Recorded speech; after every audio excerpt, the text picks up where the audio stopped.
Hello everyone, my name is Antian, and welcome back to Five Guys Gaming.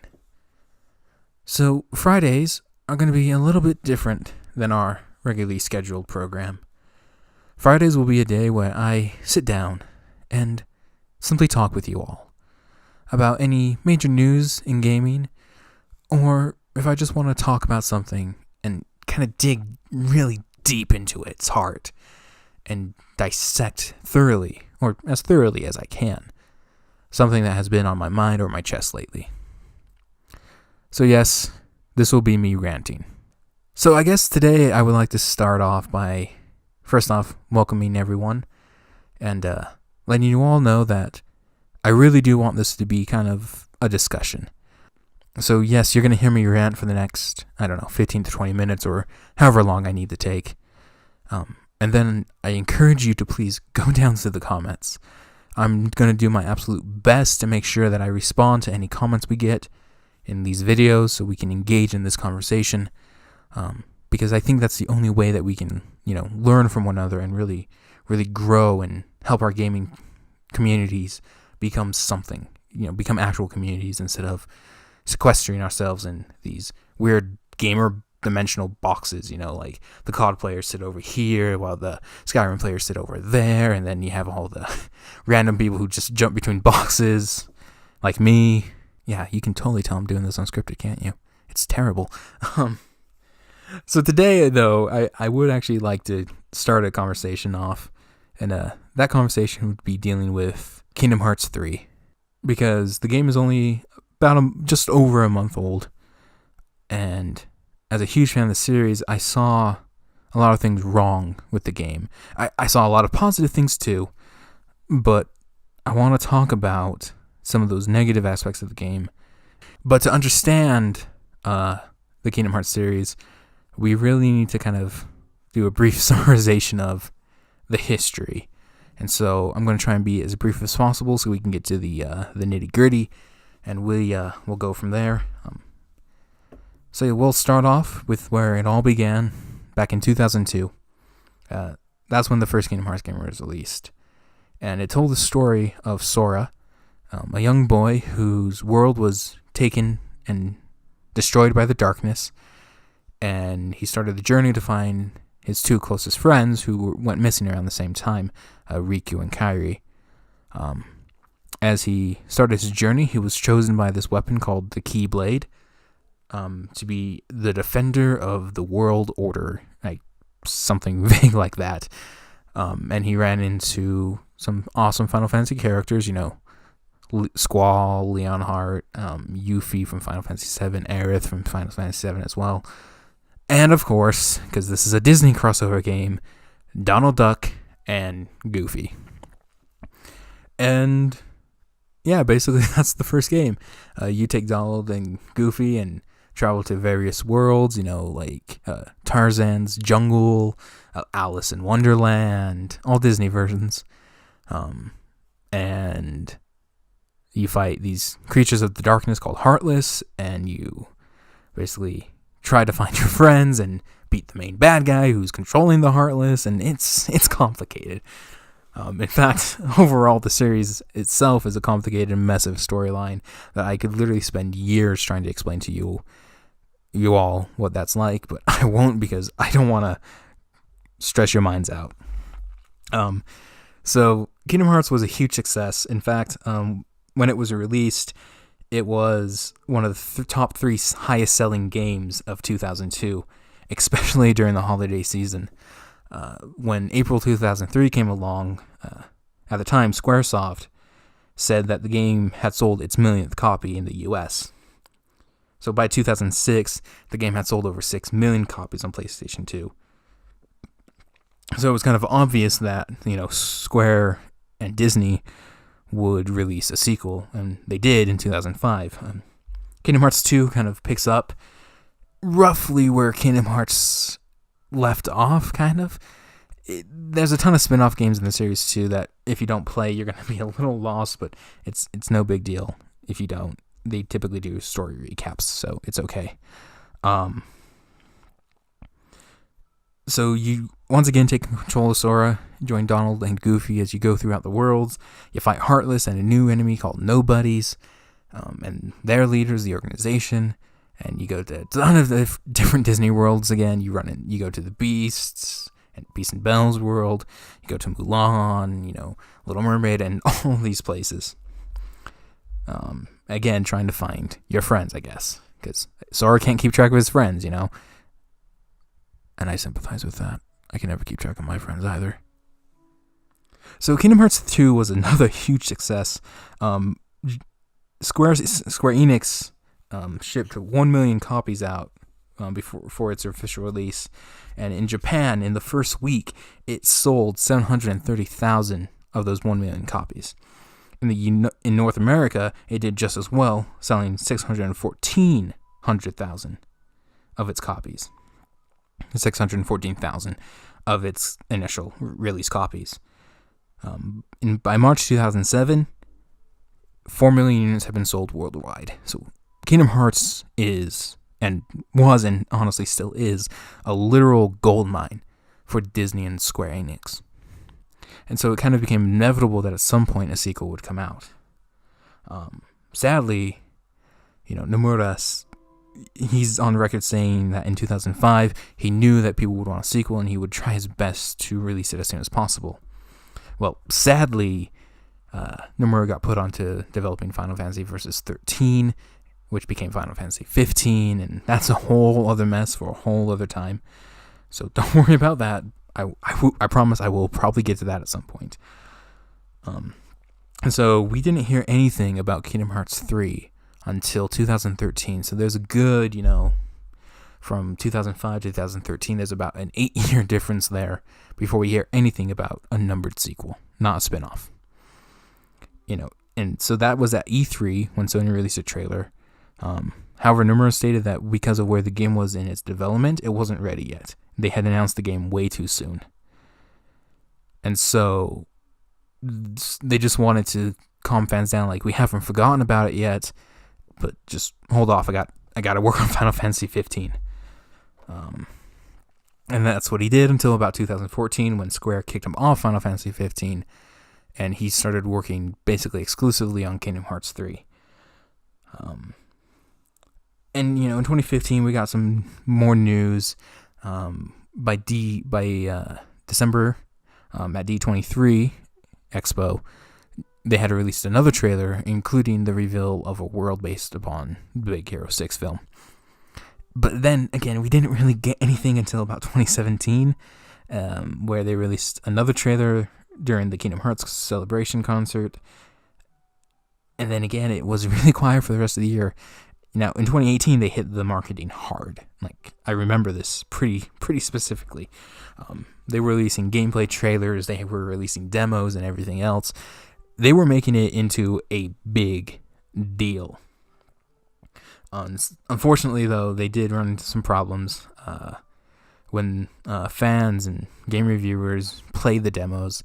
They said the combat felt really floaty and everything, and so Square had originally intended to release the game, I want to say December that year. I can't remember the exact date. But then because of the comments, they delayed the game release until January 29th, 2019. And although they had finished full development of the game by November 20th, and they were just trying to tweak the combat system from everything. So you have to understand that by this point, it's been about 14 years since Kingdom Hearts 2 came out. And so fans had grown disillusioned or impatient with Square, and they just wanted to be done. They either wanted the game or they wanted Square to admit, yeah, we're not gonna make it. Sorry guys, it's the Half-Life 3 of Kingdom Hearts series. We're sorry. It did come out, and I was trying to say sadly, unfortunately, and because it's kind of true. It's kind of how I feel. And so it kind of had this reputation that it was either going to be the best of the series or it's going to be the absolute worst end of the series, even worse than I would say Coded, which in my opinion, Coded is the worst of the Kingdom Hearts games. I know people would say Chain of Memories is, but Chain of Memories was actually my first full Kingdom Hearts game, and so I was kind of biased. I'm kind of biased toward that one. So the question kind of is, does Kingdom Hearts 3 live up to that reputation? Is it the best game or is it the worst? And for me, it's really this middle ground. It does some things extremely well, and it does some things extremely poorly. And I kind of don't know where to start with this one. So I guess I'm going to go ahead and I'll start off with the positives, and then I'll go into the negatives. And I'll try and bring it all together and hopefully convey that it's not a perfect game. It's an okay game. So starting with the negative, and the biggest problem for me is the story feels rushed. They had spent the last 14 years between Kingdom Hearts 2 and Kingdom Hearts 3 with the spin-off games really building up the story, introducing loads and tons of characters, and really building up this huge epic story that would be concluded in Kingdom Hearts 3. And, sadly to say, it doesn't really come through.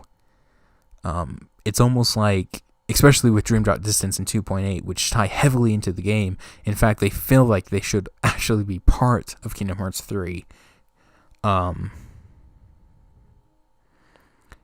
They really didn't have much to work with, in my opinion.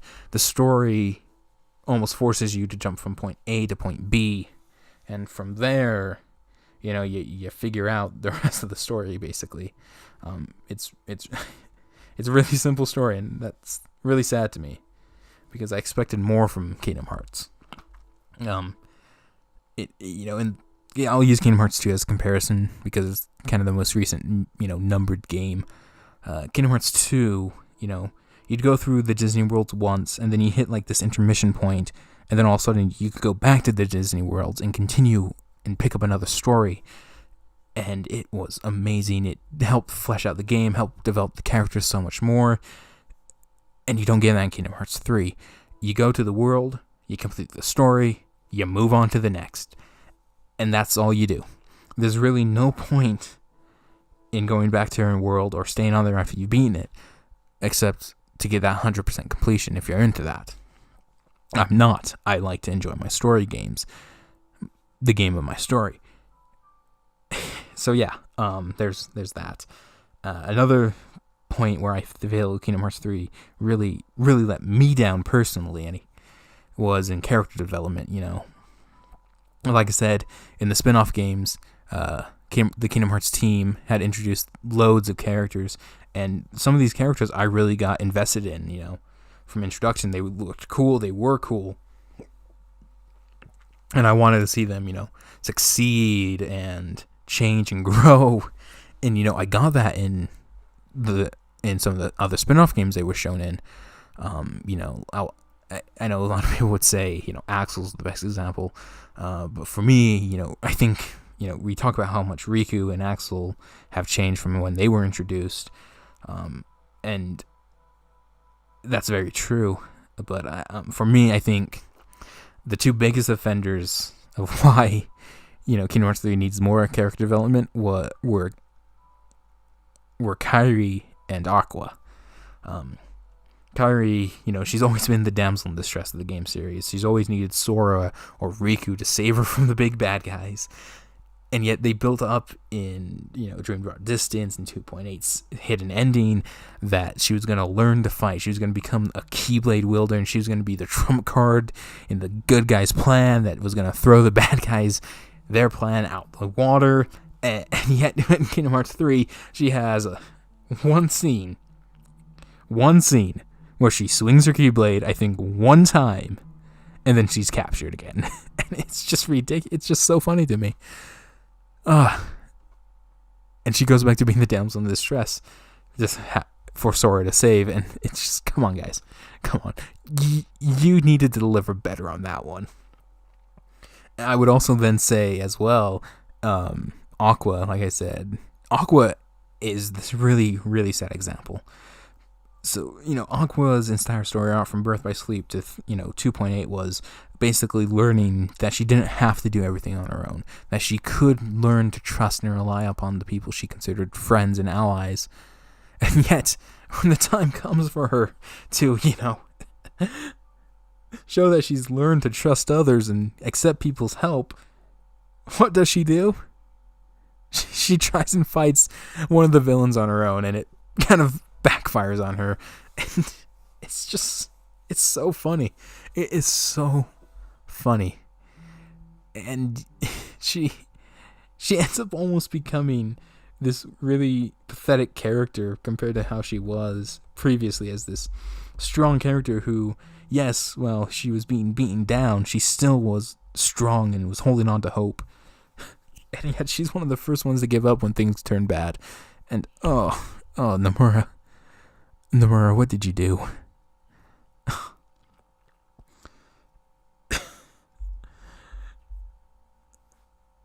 So yeah, I would also say that the lack of worlds is another major problem. If I remember correctly, Kingdom Hearts 2 had... Well, let me do the math. Let me really quickly do the count. Let's see. Hollow Bastion, Beast Castle, Mulan, Aladdin, Hercules, Simba, Atlantis. Not Atlantis, Ariel's World. Pirates, one other one. Whatever. There's at least 10, if not more, worlds that I can name off the top of my head.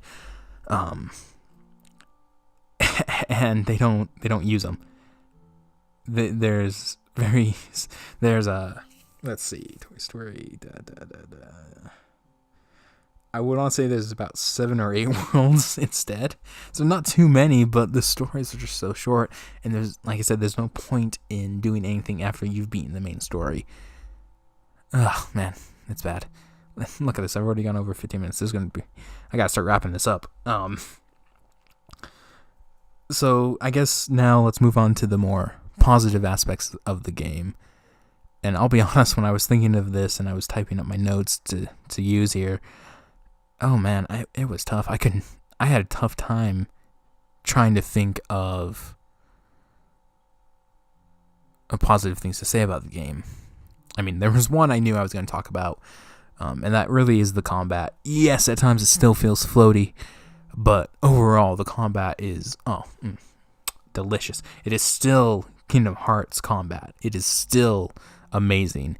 And what made it even better is that they took all the, I think, the best aspects from the other games, minus, Chain of Memories card system, and they put it into this amazing game.